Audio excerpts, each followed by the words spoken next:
Welcome back. You're watching Prime Property. A perfect goods and services tax would include real estate. First, the levy of GST on a property purchase along with the state stamp duty will make property purchases far more expensive for buyers. This as stamp duty levied by states is not being subsumed into GST. Second, considering land is seen as a breeding ground for corruption, GST can curb black money. EY says the seamless coordination between the centre and states coupled with improved intelligence would provide for a better audit trail, plug revenue leakages and reduce tax evasion.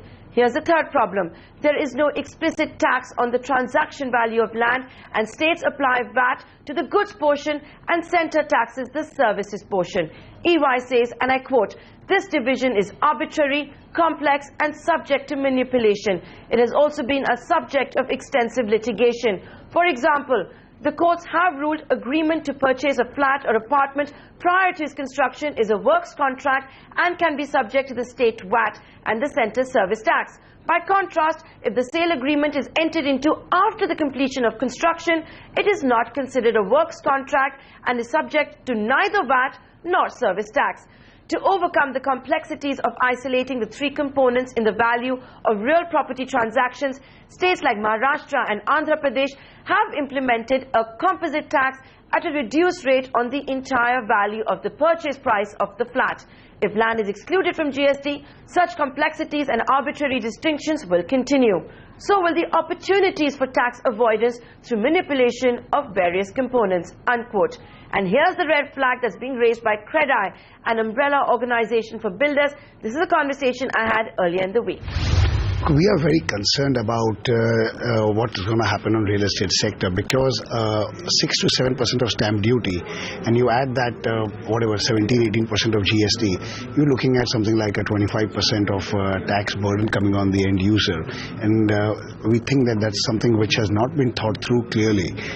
Real estate, housing purchase or any immovable property purchase needs to be treated as a separate item under GST. It has to have some kind of a concessional rate because states are not going to give up on their stamp duty, right? And so GST at 18 or 17 or 15, whatever that percentage may be, you add at least 6 to 7% of stamp duty. So it has to be relooked by the concerned departments, and it has to be treated as separate item. It cannot really be treated as any other normal goods or service.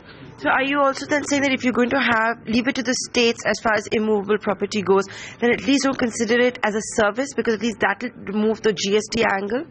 No, we are not suggesting that. We are suggesting that it has to have a concessional rate, looking at the totality of the burden which goes on to the end user. Because if we start passing on a 17% to the end user, plus the stamp duty, then suddenly the tax burden on the end user goes to something like 24-25%. And on one hand, we're talking about making housing affordable, and then here we're talking about a whopping cost being added to the buyer. So this really needs to be thought through clearly, otherwise it's going to create a huge amount of confusion and pain in the home buying market. How much does the taxation stand at right now? What is the rate of taxation right now?